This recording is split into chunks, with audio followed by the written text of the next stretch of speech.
신명기는 하나님 앞에 살아가는 이스라엘 백성들이 거룩해야 하며 또 어떻게 하면 그 거룩함을 지키고 유지할 수 있는가, 이것을 우리에게 가르쳐주고 있습니다. 오늘 본문에서는 4개의 규례를 말씀해 주고 있는데, 우리 이 단락을 따라서 어떻게 이스라엘이 살아가야 하는가, 또 우리에게 주신 교훈이 무엇인가를 함께 생각해 보기를 원합니다. 먼저 첫 번째 단락은 1절에서 8절까지 단락입니다. 우리 함께 한 목소리로 말씀을 봉독하도록 하겠습니다. 함께 읽겠습니다. 고안이 상한 자나 음경이 잘린 자는 여호와의 총회에 들어오지 못하리라. 사생자는 여호와의 총회에 들어오지 못하리니 10대에 이르기까지도 여호와의 총회에 들어오지 못하리라. 암몬 사람과 모압 사람은 여호와의 총회에 들어오지 못하리니 그들에게 속한 자는 10대뿐 아니라 영원히 여호와의 총회에 들어오지 못하리라. 그들은 너희가 애굽에서 나올 때에 떡과 물로 너희를 길에서 영접하지 아니하고 메소보다미아의 부돌 사람 부올의 아들 발람에게 뇌물을 주어 너희를 저주하게 하려 하였으나 내 하나님 여호와께서 너를 사랑하심으로 여호와께서 발람의 말을 듣지 아니하시고 내 하나님 여호와께서 그 저주를 변하여 복이 되게 하셨나니 내 평생에 그들의 평안함과 형통함을 영원히 구하지 말지니라. 너는 에돔 사람을 미워하지 말라. 그는 내 형제임이니라. 애굽 사람을 미워하지 말라. 네가 그의 땅에서 객이 되었음이니라. 그들의 3대 후 자손은 여호와의 총회에 들어올 수 있느니라. 이 첫 번째 단락에서는 총회에 대한 규례를 말씀하고 있습니다. 이 여호와의 총회라는 이 단어는 신명기에서 오늘 본문에서만 유일하게 사용이 되고 있습니다. 그 외에는 이제 총회라는 단어로만 사용이 되고 있는데, 이 총회는 이제 이스라엘 백성들이 시내산에 모여 있을 때에 그 이스라엘을 지칭할 때 사용된 표현이기도 하고, 또 모압 평지에 모여 있는 이스라엘 가리켜서 총회다라고 표현이 되기도 합니다. 이 총회라는 표현은 하나님의 언약 백성들이 예배 공동체로서 하나님 앞에 모여 있는 것, 그것을 가리켜서 사용하는 표현이다라고 할 수가 있습니다. 이 총회는 히브리어로 칼이라는 단어인데, 이 단어가 신약에서는 에클레시아, 즉 교회를 의미하는 말로서 발전되었음을 우리는 볼 수가 있습니다. 구약에서 총회에 들어간다는 것은 언약 백성이 되어서 하나님을 예배하며 또 하나님 앞에 나아갈 수 있다, 하나님의 거룩한 백성이 되었다라는 사실을 의미합니다.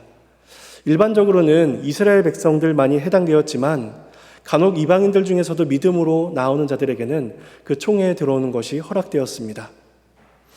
본문에서는 영구적으로 총회에 들어오는 것이 금지되는 사람들, 혹은 특정 조건이 될 때까지 들어올 수 없다라는 이런 가이드라인을 제시해주고 있습니다. 본문에서는 4부류의 사람들을 이야기하고 있는데, 첫 번째 부류의 사람으로는 고안이 상하거나 음경이 잘린 자는 총회에 들어올 수 없다라고 말을 합니다. 이들이 어떠한 이유 때문에 이러한 여건에 처하게 되었는지는 본문 자체가 말을 하지 않습니다. 그러니까 사고나 질병 때문에 혹 고안이 상하거나 음경이 잘린 사람이 있을 수도 있는데, 아마도 이러한 사고나 기타 이유 때문에, 질병 때문에 이렇게 된 사람을 언약 공동체에서 배제시키지는 않았을 것입니다. 그렇다면 아마도 이 계명은 이방 종교 의식과 관련이 있음을 우리는 짐작해 볼 수가 있습니다. 이후에 17절, 18절에서 보게 되겠지만, 신전에서 창기 생활을 하며 성적으로 음란한 일들을 하는 사람들이 이스라엘 내에 존재하게 될 것입니다. 또한 우리가 앞서 보았던 14장 1절에서는 죽은 자를 위하여 자기 몸을 베지 말며 눈썹 사이 이마 위에 털을 밀지 말라 라는 말씀 또한 우리가 살펴보았었습니다. 그러니까 이러한 의식들은 이방인들이 그 종교 예식 중에서 자기 몸을 자해하는 일들 중에 하나였던 것이죠. 그런 점에서 볼 때 본문에서 말하는 고안이 상하거나 음경이 잘린 자는 아마도 이러한 자들을 가리키는 것이다 라고 볼 수가 있습니다. 성적으로 음란한 자들, 신전에서 창기 생활하는 자들, 혹은 우상 숭배를 하는 자들, 그로 인해서 자기들의 몸을 상하게 한 자들을 의미한다라고 볼 수가 있는 것입니다. 그렇다면 이것은 그들의 종교 생활과 연관된 것임을 우리는 볼 수가 있는 것이죠. 그리고 또 한편으로는 이 고안이 상하거나 음경이 잘렸다라는 것을 이스라엘의 할례와 연관지어 생각해 볼 수도 있습니다. 왜냐하면 구약의 남성들은 할례를 통해서 자신들이 하나님의 언약 백성임을 확인할 수가 있었고, 그 남성의 성기가 훼손되었다라는 것은 더 이상 거룩한 자손을 배출해되지 못한다라는 것을 의미하기 때문에 그가 이렇게 언약 공동체로부터 배제되었음을 또한 생각해 볼 수가 있습니다. 이것이 첫 번째 부류의 사람이고 두 번째 금지되는 부류는 사생자다라고 말씀합니다. 이 사생자로 번역된 용어도 구체적 의미를 알기는 어렵습니다. 이 사생자는 아마도 합법적인 결혼 생활 외에서 태어난 사람일 수도 있고 혹은 아까 앞서 말씀드린 17절, 18절에서 본 것처럼 신전에서 창기 생활하던 자들로부터 태어난 그러한 사생자일 수도 있습니다. 그러므로 이들은 여호와께서 가증히 여기신 일들을 통해서 잉태되고 태어났으므로 그들이 총회에 들어올 수 없다라고 하나님께서는 말씀하십니다. 여기에서 10대에 이르기까지도 라고 표현하고 있는데 이것은 10대 후에는 총회에 들어올 수 있다라는 것을 의미하는 것이 아니라 그만큼 들어올 수 없다라는 사실을 강조해 말씀해 주고 있습니다. 그 총회에 들어올 수 없는 세 번째 부류는 암몬과 모압 족속들입니다. 이들이 영구적으로 들어올 수 없다라는 사실은 10대뿐 아니라 영원히 들어올 수 없다라는 표현을 통해서 더욱더 강조되고 있습니다. 이들이 들어올 수 없는 까닭은 4절에서 말씀하고 있는데 이스라엘 광야에 있을 때에 떡과 물을 주지 않았고 발람에게 뇌물을 주어 이스라엘 저주하게 하였다라는 사실에 있습니다. 근데 하나님께서는 그러한 발람의 그 저주를 바꾸사 복이 되게 하셨습니다. 그래서 하나님께서는 그 사실을 가리켜서 이스라엘을 사랑하셔서 발람의 저주가 변하여 복이 되게 하셨다라고 말씀을 합니다. 그렇다면 발람이 한 저주는 어떻게 되었을까요? 발람이 한 저주는 도로 그들에게 돌아가게 됩니다. 왜냐하면 하나님께서 이미 아브라함에게 그 복과 약속을 주셨기 때문입니다. 하나님께서 아브라함에게 약속해 주시기를 너를 축복한 자에게는 복을 내리고 너를 저주한 자에게는 저주를 내리겠다라고 말씀하셨습니다.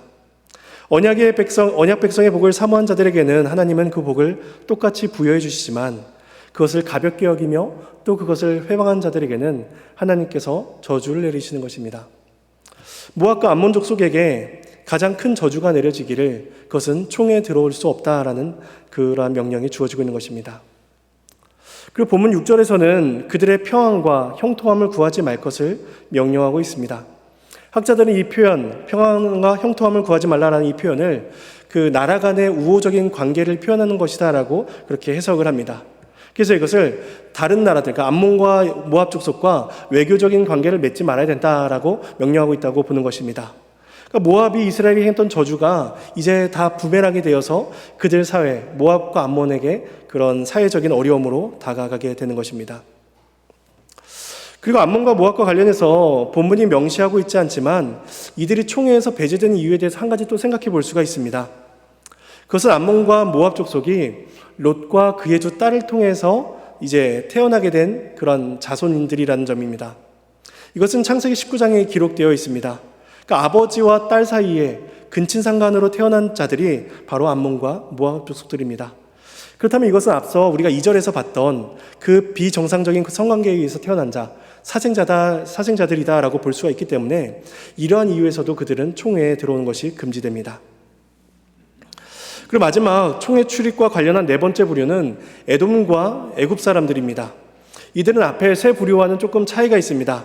앞에 세 부류의 족속들은 완전히 총회에 들어오는 것이 금지되었지만 이 네 번째 부류는 조건적인 허락이 주어지게 됩니다. 그들은 3대 후에 들어올 수 있다는 것이죠.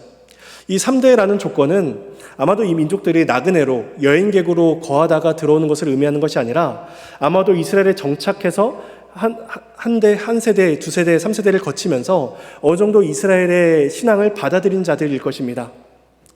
그래서 그들은 이스라엘 안에서 거주하면서 언약 공동체의 모든 것들을 배우고 답습했기 때문에 그들이 가진 신앙을 의심할 수가 없었을 것입니다. 그러므로 그들은 시간이 걸리긴 했지만 3대에 걸친 후에 총회에 들어오는 것이 허락되게 됩니다. 그리고 특별히 7절에서는 그들에 대한 이유를 말씀해주고 있는데 첫 번째 에돔은 이스라엘의 형제였다라는 것입니다. 이들은 야곱의 쌍둥이 형 에서의 후손들로서 이스라엘과 에돔은 늘 형제의 나라로서 언급이 됩니다. 그리고 애굽의 경우에는 조금 특수한데 이스라엘이 기근으로 인해 애굽 땅에 내려갔을 때에 그들이 이스라엘 환대해 주었기 때문입니다. 물론 애굽에서의 이스라엘의 말년은 매우 고되고 고통스러웠습니다. 고난의 시기였죠. 하지만 그들이 처음에는 이스라엘을 고센 땅에 거주하게 함으로써 이스라엘이 강대한 나라로 시작할 수 있게 하는 그런 발돋움을 해주었기 때문에 그들이 이스라엘이 번성할 수 있었던 것입니다. 하나님께서 이러한 이유로 인해서 에돔과 그 애굽을 허락하라라고 말씀하십니다. 이제 이어지는 단락은, 두 번째 단락은 9절에서 14절입니다. 거룩한 진영에 대해서 말씀을 하고 있는데 우리 함께 또 한 목소리로 봉독해 보겠습니다. 네가 적군을 치러 출진할 때에 모든 악한 일을 스스로 삼갈지니 너희 중에 누가 밤에 몽설함으로 부정하거든 진영 밖으로 나가고 진영 안에 들어오지 아니하다가 해질 때에 목욕하고 해진 후에 진에 들어올 것이요 내 진영 밖에 변소를 마련하고 그리로 나가되 내 기구에 작은 삽을 더하여 밖에 나가서 대변을 볼 때에 그것으로 땅을 팔 것이요 몸을 돌려 그 배설물을 덮을지니 이는 내 하나님 여호와께서 너를 구원하시고 적군을 내게 넘기시려고 내 진영 중에 행하심이라. 그러므로 내 진영을 거룩히 하라. 그리하면 내게서 불결한 것을 보시지 않으므로 떠나지 아니하시리라. 이제 여기서는 진영을 거룩하게 할 것을 명령하십니다. 진영 역시 진영의 안쪽은 거룩한 곳이고 진영 바깥쪽은 부정한 장소입니다. 진영 안에는 악하고 부정한 일이 일어날 수가 없고 존재해서는 안 되는 것이죠. 여기선 두 가지 규례가 나옵니다. 하나는 몽설, 하나는 변소와 관련된 것입니다. 대변을 보는 규례와 관련된 것인데 이것은 단순히 위생의 문제가 아니라 거룩과 부정의 문제였음을 우리는 보게 됩니다. 9절에 보시면 모든 악한 일이다 라고 말씀하고 있고 14절에서는 불결한 것이다 라고 말씀하고 있습니다. 그리고 10절, 11절에서는 들어오다라는 표현이 사용되고 있는데 이 들어오다라는 표현은 우리가 앞서 봤던 첫 번째 단락 총회법에서 사용된 표현입니다. 그러니까 총회법에서도 들어오는 것을 허락하지 말라라는 용어가 반복해서 사용이 되고 있죠. 그러니까 똑같이 첫 번째 단락이나 두 번째 단락이나 들어오는 문제, 거룩한 것으로 들어오는 문제와 관련된 문제임을 우리는 보게 됩니다. 그러니까 첫 번째 단락과 두 번째 단락이 어느 정도 연결점이 있다는 것이죠. 이 두 번째 단락에서는 두 가지 예를 통해서 진영을 거룩하게 될 것을 명령하십니다. 첫 번째 예는 뭐냐면 밤에 몽설하는 자입니다. 이 몽설하는 용어도 의미가 명확하지 않아서 크게 두 가지 견해로 봅니다. 하나는 레위기 15장 16절의 근거로 해서 밤에 정액을 유출하게 되는 경우 이것으로 보거나 다른 하나는 군인이 밤에 소변이 마려운데 진영 밖으로 나가기 귀찮아 그 진영 안에서 소변을 보는 경우 이렇게 두 가지로 학자들은 봅니다. 근데 후자 이 소변을 보는 것으로 봤을 때에는 진영이 부정해지는 것이 아니라 본문에서는 사람이 부정해진다라고 말하기 때문에 아마도 우리는 첫 번째 경우로 보는 것이 더 합당할 것입니다. 이제 본문은 밤에 몽설한 자를 이제 진영 밖으로 내보내서 하루 종일 그 진영 밖 부정한 곳에 머물게 하다가 해가 진 후에 거기에서 목욕을 하고 들어오게 합니다. 그렇게 함으로써 그 사람의 부정의 문제를 해결하게 하십니다. 두 번째 예는 화장실, 대변과 관련되어 있습니다. 그들은 진영 밖에다가 진영 안에 화장실을 둘 수가 없었고 진영 밖에다가 화장실을 설치해야 됐습니다. 그래서 용변을 본 후에 어떻게 처리해야 될지 13절에서 자세하게 말씀해 주고 있습니다. 이런 절차, 대변을 보고 그 대변을 잘 덮는 이러한 행위는 그 팔레스타인의 따뜻한 기후에서의 그 위생을 지켜주는 일도 했겠지만 이 또한 단순히 위생의 문제가 아니라 거룩의 문제와 연관이 되어 있음을 14절을 통해서 우리는 알 수가 있습니다. 여호와께서 그 진영 가운데 임재하신다는 것입니다. 실제로 이스라엘은 전쟁에 임할 때에 언약궤를 가지고 감으로써 하나님의 임재를 그 가운데 드러내기도 하였습니다. 이스라엘은 의식적으로 거룩함을 유지함으로써 거룩하신 하나님께서 임재하시는 또한 그 거룩한 전쟁에 참여하는 그 자들로서의 거룩함을 나타내야만 했던 것입니다. 세 번째 단락은 15절과 16절 말씀입니다.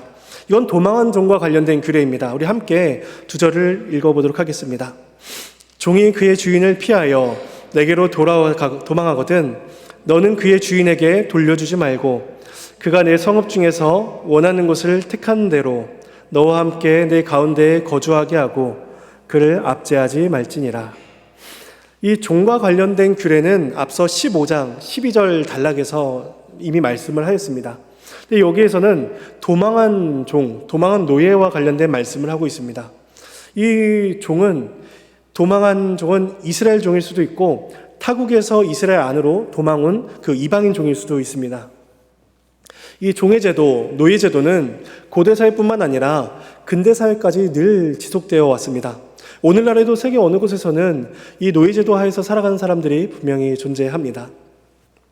노예제도로 이루어진 세계에서는 그 노예제도가 잘 운영되는 것이 그 사회의 질서입니다.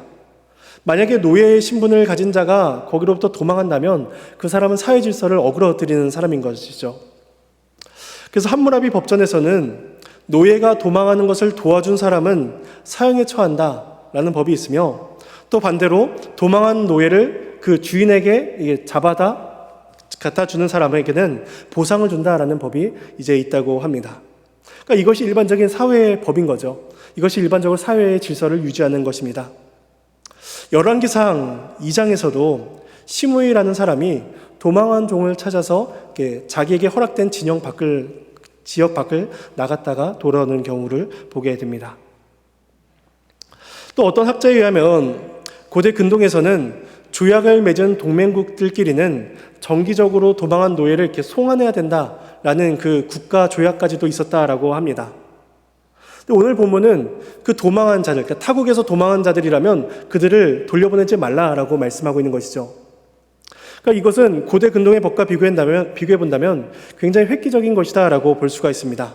그러니까 나라 간의 조약을 맺어서 서로 노예를 돌려보내주는 일을 한다면은 그 다른 조약들에도 다 영향을 맺는 것이죠. 근데 이스라엘이 그 노예를 송환하는 조약을 맺지 않는다면 그 이스라엘은 다른 나라 간에 맺는 그 조약도 분명히 손해를 감수해야 했던 것입니다. 하나님께서는 그렇게 함으로써 도망한 자가 살 수 있도록, 생명을 유지할 수 있도록 하십니다. 본문에서는 두 가지 조항이 주어지고 있는데, 하나는 도망한 자를 돌려보내지 말라는 법이고, 다른 하나는 도망한 종이 자신이 거주할 장소를 선택할 수 있도록 하라. 이것이 두 가지 조항이었습니다. 그렇게 함으로써 도망한 자들은 이스라엘 안에서 그들이 누릴 생명과 안식을 평안히 누릴 수 있도록 방편을 마련해 주어야 했습니다. 마지막 네 번째 단락은 17절과 18절입니다. 창기와 관련된 규례입니다. 함께 마지막으로 말씀을 봉독하겠습니다. 이스라엘 여자 중에 창기가 있지 못할 것이요 이스라엘 남자 중에 남창이 있지 못할지니 창기가 번 돈과 개 같은 자의 소득은 어떤 서원하는 일로든지 내 하나님 여호와의 전에 가져오지 말라. 이 둘은 다 내 하나님 여호와께 가증한 것임이니라. 하나님의 말씀입니다. 하나님께 감사합니다. 마지막으로 신전 창기와 관련된 말씀을 하고 있습니다. 이들은 이게 성매매를 하는 자들과는 좀 구별되는 자들이었습니다. 이들은 이제 이후에 나타날 자들인데 이미 하나님께서 율법을 통해서 이스라엘 가나안 땅에 들어가서 행할 죄가 무엇인지를 말씀해 주고 있습니다. 여기에서는 여성 창기와 남성 창기가 나오는데, 여성 창기가 받은 돈, 그러니까 여성 창기가 번 임금에 대해서는 번 돈, 임금이다라고 표현을 하고 있는데, 남성 창기가 받은 돈에 대해서는 18절에 개 같은 자의 소득이다라고 말하면서 여자가 받은 임금보다도 조금 더 경멸적으로 표현을 하고 있습니다. 아마 고대 사회를 생각해 볼 때 그 남자들이 여자 창기를 찾는 일은 훨씬 많았을 것입니다. 반면에 여자들이 남성 창기를 찾아가는 일은 아마 사회적으로 어려움이 있었을 것입니다. 그다음에 아마도 그 남성 창기를 찾는 사람은 남자들이었을 것입니다. 그러니까 동성애를 찾아갔던 것이죠. 하나님께서 이런 일을 가증한 것으로 보시며 그들이 개 같은 자들의 소득은 원치 아니하신다라고 말씀을 주고 있습니다. 그러니까 우리가 하나님을 섬긴다는 목적하에 수단과 방법을 가리지 않고 살아가는 삶이 결국 하나님께서 기뻐하시지 않는 삶이다라는 사실을 우리는 기억해야 할 것입니다. 네 가지 단락을 우리가 살펴보았습니다. 이제 말씀을 정리하겠습니다. 하나님께서 오늘 말씀을 통해서 하나님의 백성이 거룩함을 유지해야 된다라고 가르쳐 주십니다. 그리고 그 방법이 무엇인지를 알려주시죠. 하나님은 거룩하신 분이십니다. 그리고 하나님의 백성 또한 거룩하기 때문에 거룩하게 살아가야만 하는 것입니다. 오늘 우리가 이 말씀을 통해 주의 교훈을 듣고 있는 것, 주의 말씀을 함께 나누고 주 앞에 기도할 수 있는 것도 우리 또한 주 앞에 거룩한 자로 부르심을 받았기 때문입니다. 본래 우리는 총회에 들어갈 수 없는 자들이었고 또한 우리는 부정한 자들이었습니다. 본문에 나오는 자들이 다 우리에게 해당되는 자들이었던 것이죠. 근데 하나님께서 이런 우리들에게 그리스도 안에서 놀라운 은혜를 베풀어 주십니다. 그리스도 안에서 에디오피아 내시도 구원을 받았으며 모압 사람 롯도 구원을 받았습니다. 죄로 가득 찬 인생을 살아가면서 깨닫지 못했던 자들, 또 온갖 우상 숭배에 빠져서 여호와 보시기에 가증한 인생을 살았던 인생들, 이런 인생들을 하나님께서는 불러주셔서 여호와의 총회, 하나님의 교회로 불러주신 것입니다. 타국의 노예가 이스라엘의 생명의 소망이 있음을 알고 도망했을 때에 그는 이스라엘에서 생명의 그러한 평안을 누릴 수가 있었습니다.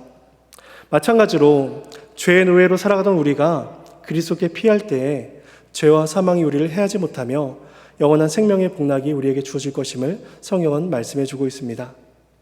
오늘 말씀의 모든 규례가 우리 삶에 동일하게 적용되진 않습니다.